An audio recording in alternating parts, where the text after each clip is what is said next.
Hebrews chapter 11.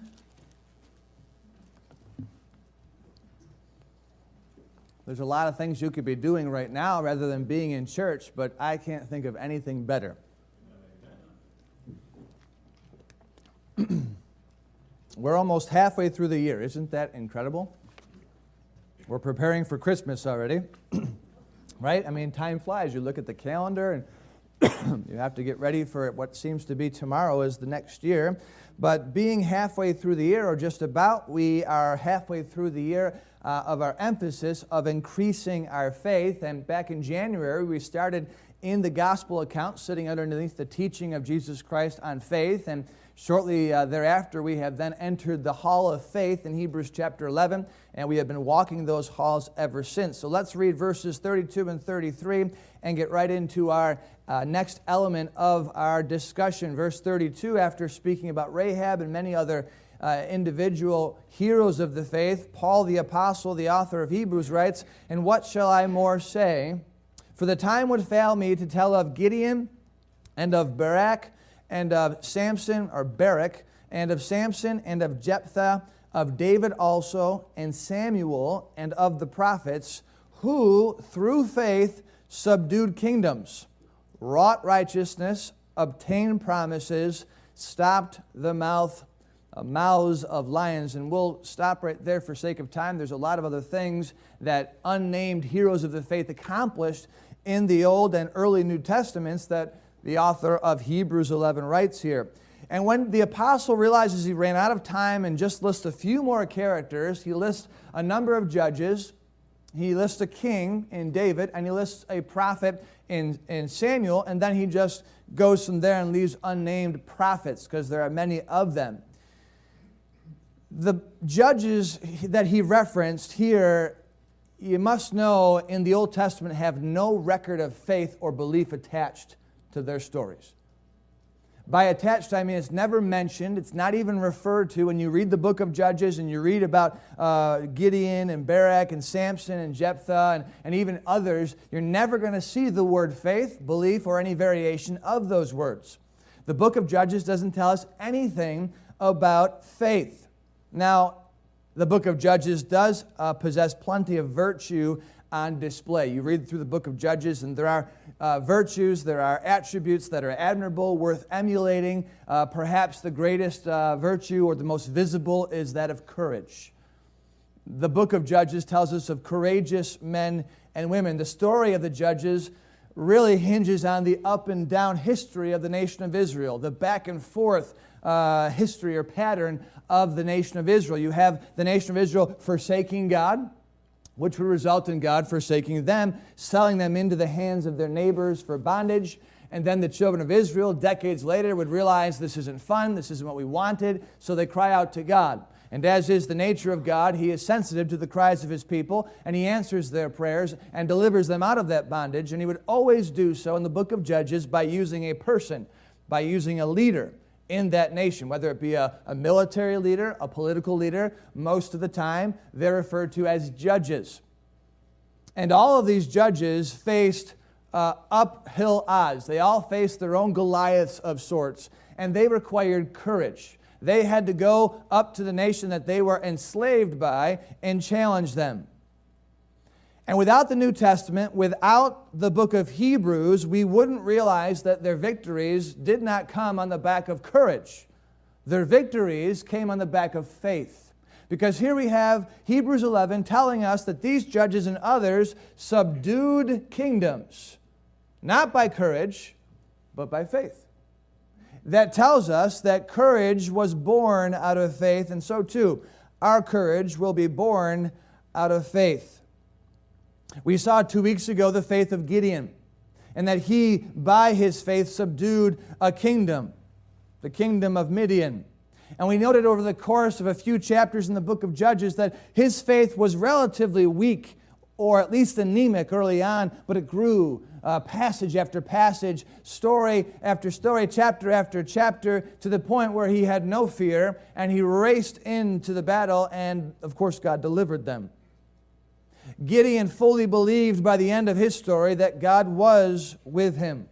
And when he realized that God was present in his life and he was faithful to Gideon, he knew he had nothing to fear and he had no reason to hesitate in going into battle. This week we're going to look at Barak.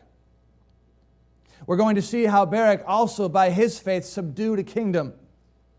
Now, I will tell you, having been a believer for most of my life and having been familiar with the Old Testament passages, I have very rarely read the story of Barak and thought very highly of the man. If you're familiar with the story, you might agree with me by saying, well, he's not really the true hero of the passage. It would be Deborah, the prophetess, the judge of Israel. She was the one that really he latched onto and hinged his faith onto. But I now look at him very differently because of Hebrews chapter 11. Deborah is not mentioned. Barak was mentioned. And it dawned on me, this man is mentioned because he's the one, as we're about to read, he's the one that has to go into battle against 900 chariots of iron and hundreds of thousands probably of men. Not Deborah. So I hope you'll have a newfound appreciation for this man if you haven't had before. And if you're not familiar with him, we're going to learn about him. So turn to Judges chapter 4. And as we consider the story of Barak, I want you to compare your enemy to his enemy.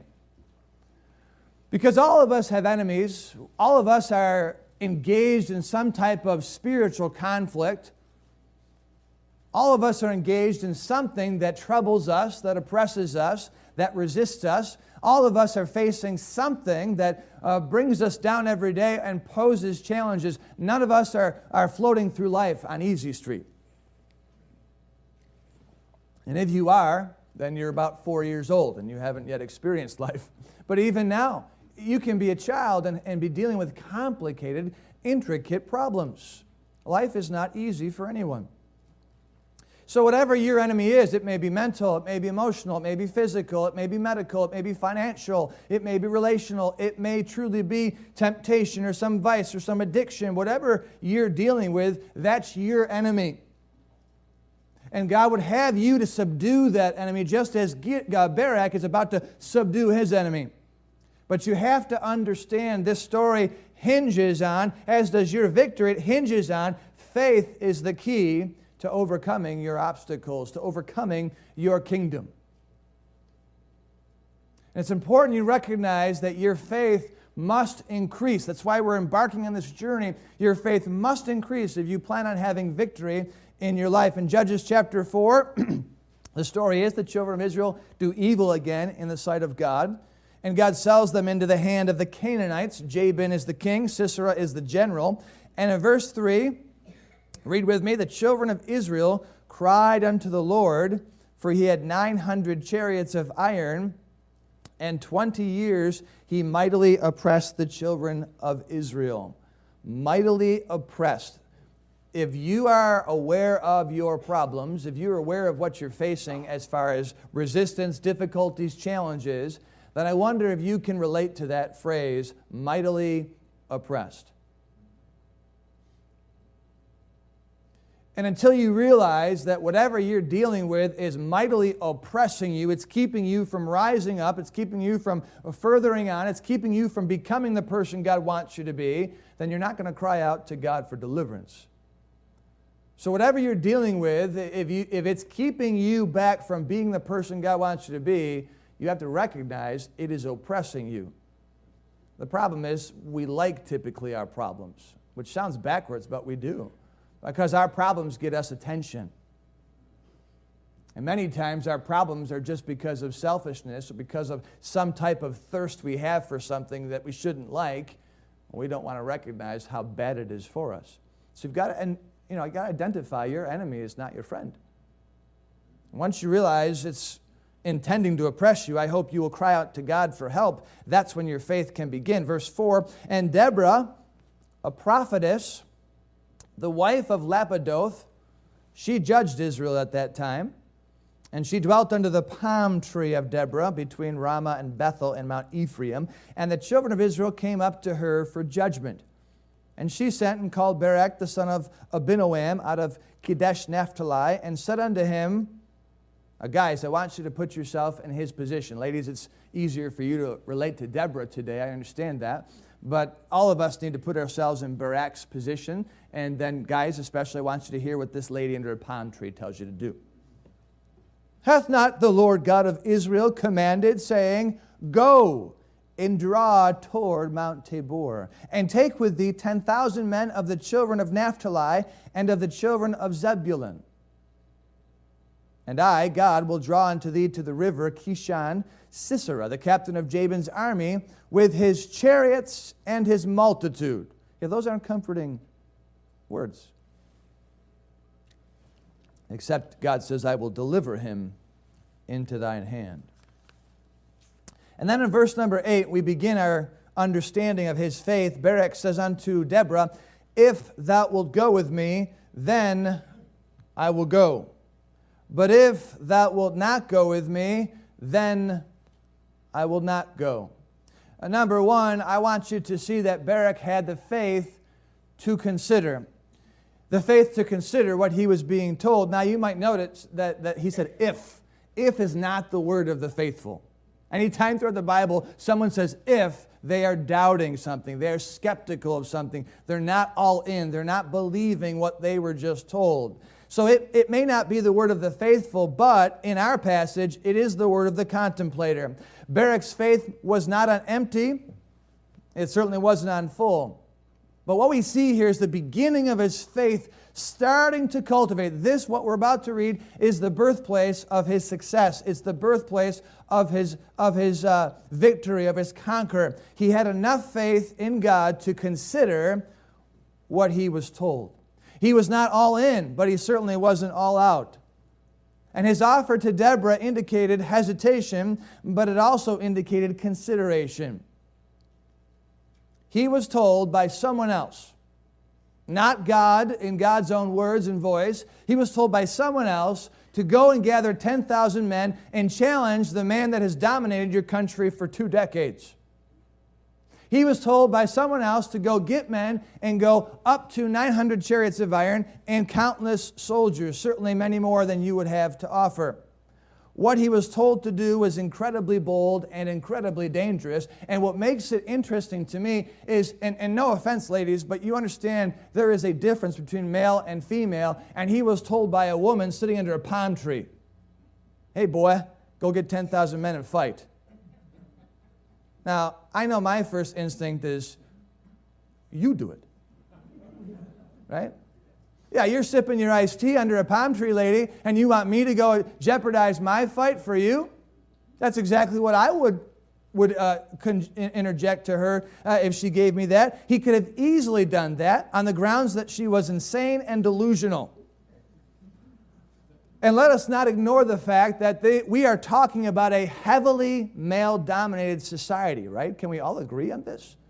What we're reading in Judges is out of the norm.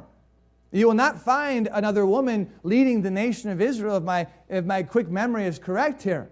And here is a woman leading the nation of Israel. They have embraced her, and that's fine and dandy. But she then tells a guy, go fight, chump. Go take a few and fight many. Go take a few with very little weaponry and go fight a juggernaut of an enemy. I'm just envisioning her with her feet up, with some servants, with palm trees. Somebody's dangling some grapes over her. She's done her nails. She's got her makeup on. She looks wonderful. Go fight. Okay. Most guys might say, are you crazy? Lady, I'm not going to do that. Why would I do that? But he is allowing for this conversation to take place. He says, if you'll go, then I'll go. He hasn't totally disregarded. He has some element of faith. You say, why does he have some element of faith? Going back to the first few verses, the Bible says that children of Israel cried unto God.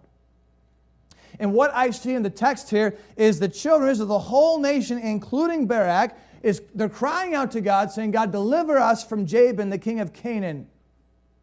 And he is then summoned to the prophetess's palm tree, and she says, God hath commanded you to go fight. Now he's interpreting what she has told him, not through the ears and eyes of a skeptic, but as a possible believer, because they have been praying for deliverance. It's not like this came out of the blue and he was just busy farming his land and raising his family. No, they were on their hands and knees praying to God, deliver us, God, deliver us, God, deliver us. They're looking for answers. They're listening for God to speaking. And then God, through the prophetess, tells Barak to go get men and fight. He didn't consider her words because he was infatuated with her or because he was intimidated by her. He wasn't considering her words because he was interested in the glory of subduing the great king of Canaan. No, he considered her words because he had some faith in God. He said, maybe God has spoken. Maybe God has moved. Maybe God has answered our prayers. And this idea of consideration is the birthplace of victory over some dark kingdom in your life. This is the place where you consider the counsel or call from someone outside your little life. What do I mean? I mean, if you're praying for deliverance from some problem, it may be a bout with depression, it may be a bout with gluttony, it may be a bout with addiction, it may be a bout with relational problems. But if you're pleading with God, God deliver me, God deliver me, and someone comes into your life unexpected, uncalled, uninterested in you, says, try this. If you have faith in your life, you will consider. Now, be careful. Just don't blindly accept any counsel. The Apostle John said, believe not every spirit, but try the spirits to see whether they are of God or not. Because there are true spirits, there are false spirits. There are true prophets, there are false prophets. But some of them are, as John said, of God. You know, that passage in 1 John 4, if you look at that, it is certainly a warning to watch out for seduction, spiritual seduction and deception, because Satan is about us trying to deceive us, but it is also calling us to find God in the midst of it. You know, a lot of Christians can be so paranoid of deception and of evil and of false teachings that they don't accept anyone else outside of their accepted, vetted realm. God may have someone call you out of the blue and say, you know, I was thinking about you, praying for you. Why don't you try this? And I'm saying, before you discount that and put that in your list of, nope, I'm not considering anything but, you ought to pray about it. You ought to consider it. If you won't consider outside counsel, outside suggestion, or outside intervention, then I would propose you're not looking for God to answer your prayers of deliverance. Or you've put God in a box. And FYI, God does not like being put in a box. If you put God in a box, He will choose to stay out of that box. So when you ask God, God, save me, deliver me, help me from this problem, you need to get your eyes wide open and your ears wide open.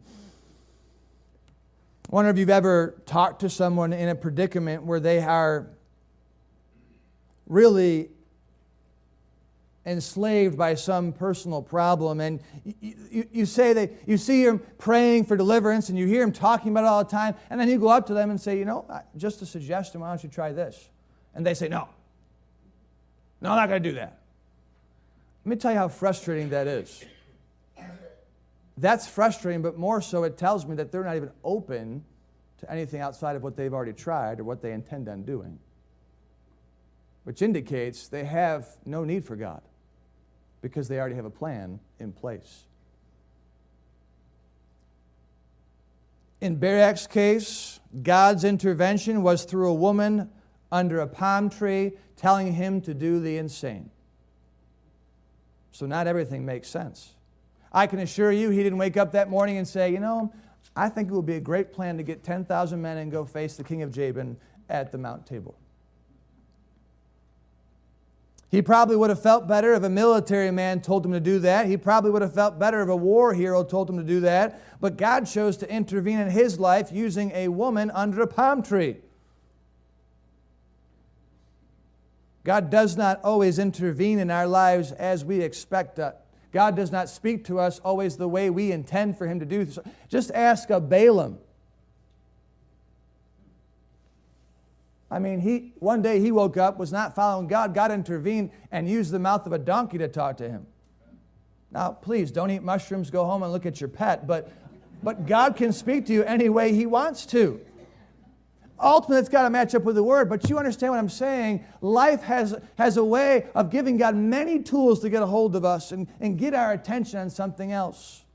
You may see something, hear something, and all of a sudden think something, and now you're drawn to go a certain direction you've never gone before, it never entered your mind before. Consider it. Consider it. I see it in ministry here where people are praying or at least seeking deliverance from some vice, some problem or broken relationship, and then when they're given sound counsel, they reject it. They don't even consider the fact or possibility, rather, that that counsel could be the very answer to their prayers. You know, they come to you and, Pastor, I'm praying, I need to get this out of my life. And I say, well, why don't you try this? And they say, oh, no. Didn't even give it time to think maybe God just answered their prayers through some Yahoo who knows nothing about them. Deborah knew nothing about Barak. But God told her, tell that guy to go fight. Number 2, Barak had the faith to cooperate. He said, if thou wilt go with me, Deborah, then I will go. But if thou wilt not go with me, then I will not go. Certainly he's vetting her. He's saying, do you really believe what you're saying? Because if you're behind it, if you're invested in what you just told me, then how about you come with me? Because if she says, no, I'm going to stay here under the palm tree, you go fight. He's going to say, yeah, nice try. If you think God's going to deliver me, then come with me. So he was vetting her, but he was also partnering up with her. You say, why would he do that? Why would he partner up with Deborah? I'll tell you why he partnered up with Deborah. Because if God really spoke to her then about going to get 10,000 men and fight and God will deliver, why wouldn't he want her with him in case God spoke to her again? And the whole point is God may be delivering you through somebody else that you might not be interested in getting help from. And if you have faith in God, not in Deborah, not in your pastor, not in your counselor, not in your doctor, not in your advisor, but if you have faith in God, then you're looking for God to speak however he chooses in whatever way he wants. But that requires some cooperation. It requires you to do not everything you want to do, but to do what perhaps God tells you to do through someone else. The illustration I just used about maybe meeting with an individual who's having a hard time and the counsel they get is not received well, I have no problem questioning their faith in God. And the reason being is because prayers for deliverance that possess faith will lead to increased church attendance and a vibrant willingness to get counsel, believing, there's the faith, believing that God will intervene through a person or persons of his choice. In other words, I tell somebody who has a problem, get in church all the time and expect God to answer your prayers through whomever. Well, you're not preaching next week, or so-and-so's preaching next week, or I'm going to go here to hear so-and-so. That's a mistake. You are not looking for man to solve your problem. You should be looking for God to solve your problem. That's faith in God. So I don't care if a 4-year-old gets up behind this pulpit. If God chooses to give him wisdom for you, be willing to hear it. Cooperation. If a pastor says you need to meet with me in 2 weeks, if a counselor says we need to meet every week, you need to cooperate, believing not that he or she has the answers, but God is going to use someone to give you deliverance. That's the faith we're talking about. The willingness to consider what you hear and then cooperate, always trying the spirits whether they are of God. Barak didn't invite Deborah for credibility purposes or out of insecurity. He didn't want Deborah standing side by side with him so that all the troops would respect him. In fact, if anything, they might not respect him. You need a woman to stand next to you, General? He wanted her there because he recognized God had already spoken to her once. She might help me out with my military strategy. Not because she has any credibility militarily speaking, but she has heard from God. See, his faith was in God, not in Deborah. Turn to verse number 9 here. Let's look at Barak's ability, because of his faith, to condescend. So Barak says to, or Deborah says to Barak in response to this proposed union, she says, I will surely go with thee. Notwithstanding, the journey that thou takest shall not be for thine honor. For the Lord shall sell Sisera, that's the general of the other army, the Lord shall sell Sisera into the hand of a woman. And I can just see Deborah smiling from ears to ear, right? Ear to ear. A woman's going to beat him. She's saying, hey, Barak, I'll go with you, but don't think I'm going to win. Don't think you're going to win. God's got a whole different plan. And Deborah arose and went with Barak to Kadesh. You know what I see there? I wonder if you see it too. Deborah just confirmed why Barak wanted to cooperate with her. She just told him what was going to happen. You see, the first statement was, go get 10,000, go down to this place, God's going to deliver you. Barak says, okay, if you come, I go. She says, sure. Oh, and by the way, I know how it's all going to work out. You're not going to get the glory. You're not going to be lifted up and praised for the one who defeats Sisera. God's going to use a woman.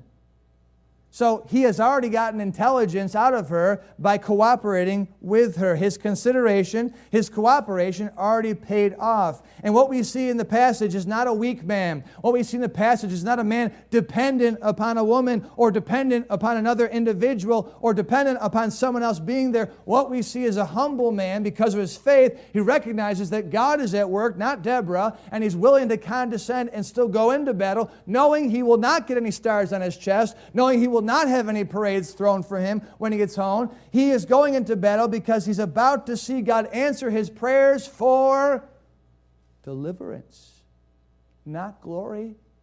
They were not praying for the glory of Barak. They were praying for deliverance from the Canaanites. And Barak would be undeterred by the fact that he would get no glory out of the battle.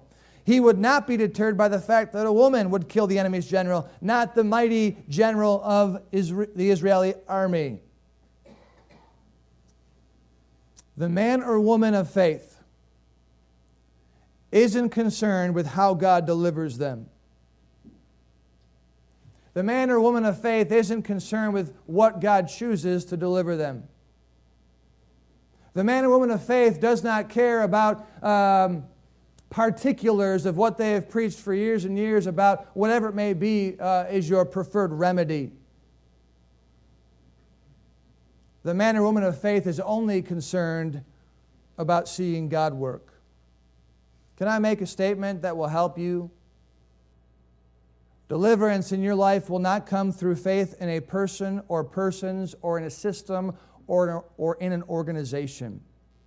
Deliverance in your life will come through faith in God and faith in God alone. God may choose to use a young person or an old person to deliver you. God may choose an intelligent person or an intellectually challenged person to deliver you. God may choose to use a godly person or an ungodly person to deliver you. God may choose to use a pharmacist, or God may choose to use a nutritionist to deliver you. God may choose to use a pastor, or God may choose to use a professional counselor to deliver you. God may choose a likable person, and God may choose an unlikable person to deliver you. The point is, if you have God in a box about what He's going to use to deliver you, then you do not have faith in God. You have put faith in that box. And if you want God to deliver you, you've got to open up that box and say, God, I no longer care about what I have believed about this specific thing. I just want you to work, and I'm looking for you to do that. Barak was unconcerned who God used to defeat Sisera because he had faith that God would do what God would do, however He chose to do it. Hence, the Word of God is so true. It is better to trust in the Lord than to put confidence in princes. It is better to trust in God than to put confidence in man. Number 4, would Barak have the faith to continue? Verse number 13. And Sisera gathered together all his chariots, even 900 chariots of iron, and all the people that were with him, from Harosheth of the Gentiles unto the river of Kishon. And Deborah said unto Barak, here's another one, up.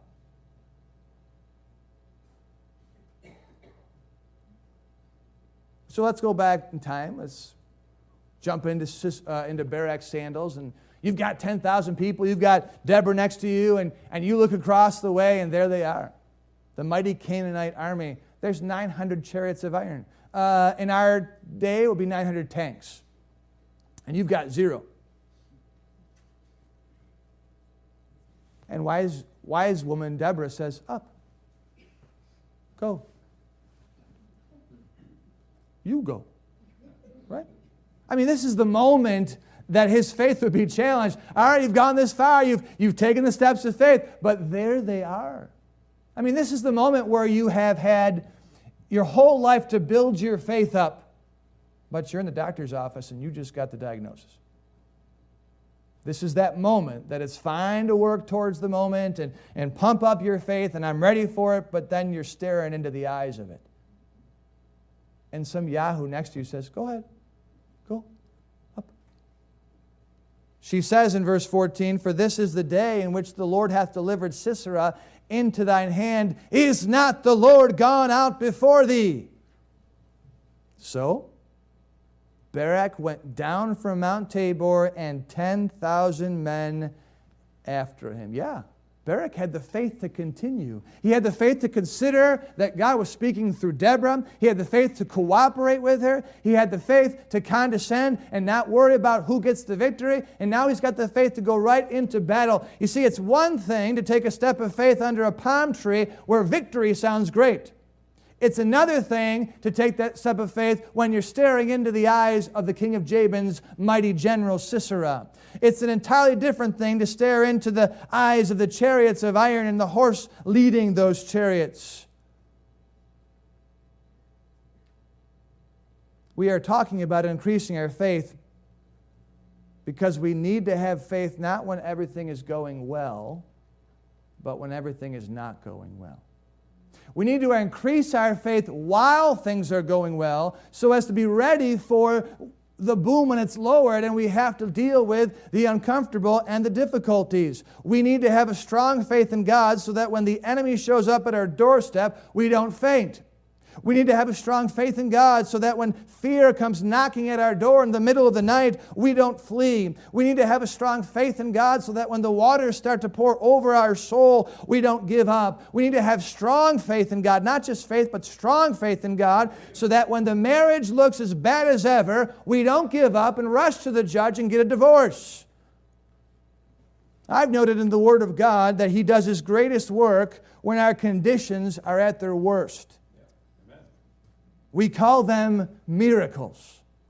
And miracles don't happen unless we have big problems, right? I mean, no one's resurrected from the dead unless they're dead. That's a problem, right? No one is healed unless they're already sick.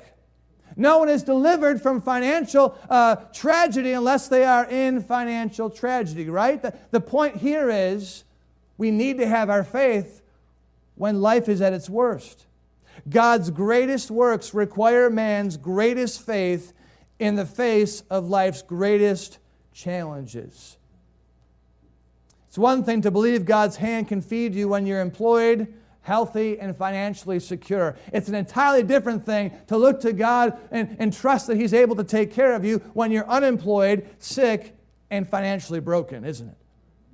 It's one thing to believe God's love is emotionally sufficient when you and your spouse are in counseling and making marital progress, but it's another thing to believe God's love is emotionally sufficient when your spouse has given up on counseling and barely acknowledges your presence. Oh, you need faith in those days. It's one thing to believe God's grace can sustain you when the medicine is working and the doctors are smart people, but it's an entirely different thing to have the faith that God's grace can sustain you when the medicine is not working and the doctors are failing you. And so we talk about increasing our faith. How is your faith this morning? Have you worked on increasing your faith? God's greatest works require man's greatest faith in the face of life's greatest challenges. Number 5, this is where we get to the end.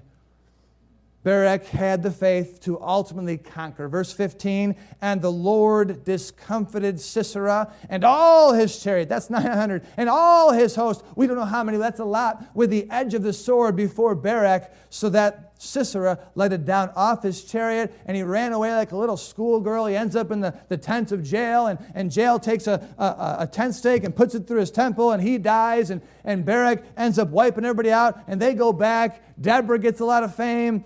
Jael gets all the glory, and Barak goes back home. Very underrated and undercredited,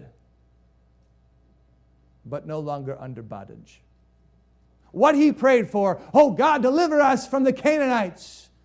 So many weeks before, God did it, and next thing you know, he's sitting in his house, a free man. Why?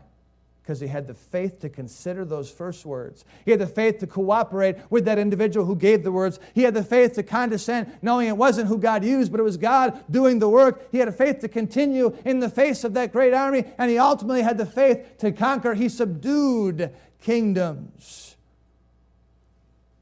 Application: if you've been in bondage to bitterness, look to God in faith to deliver you. Stop looking to the person that offended you, the person that you're upset with to deliver you. God may use that person, but most likely He won't. He'll use somebody else to come into your life and free you from that unforgiveness and from that bondage.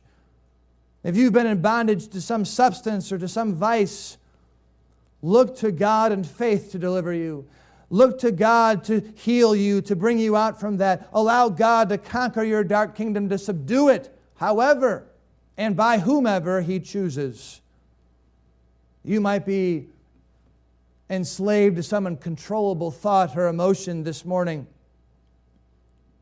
And you're working on it. You're doing some things. And keep doing that. That's fine. But don't put all your faith in whatever you're doing. Oh, do as much as you can do, but don't trust that item, that thing, that program. Don't trust that to deliver you.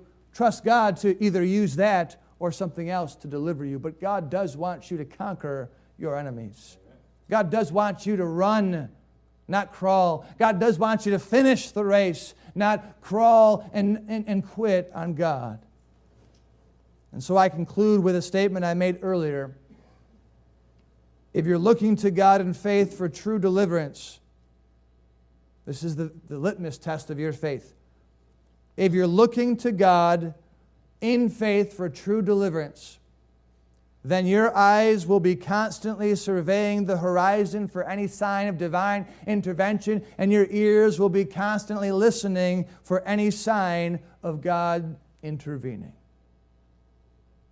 Are you that open to God? Are you that sensitive to God? Are you looking intently and constantly for God to show up? You say, why is that important? Because God uses our problems not just to heal us and to help us, but He uses our problems to draw us close to Him. And many times, in fact, I have seen in my life, almost none of the time, God just slaps the answer right in front of me. He makes me work for it. He wants me to dig deeper, to search harder, to travel farther, to listen more carefully. He wants me to do all those things. Why? Because it shows Him that I need Him, that I'm seeking Him, and that's what God longs for. And I think at the end of the day, that is the very definition of faith. It is looking for and looking to God intently, passionately, and not giving up until you find Him. That's faith. So let us increase our faith and conquer our demons. Let's stand and have a word of prayer.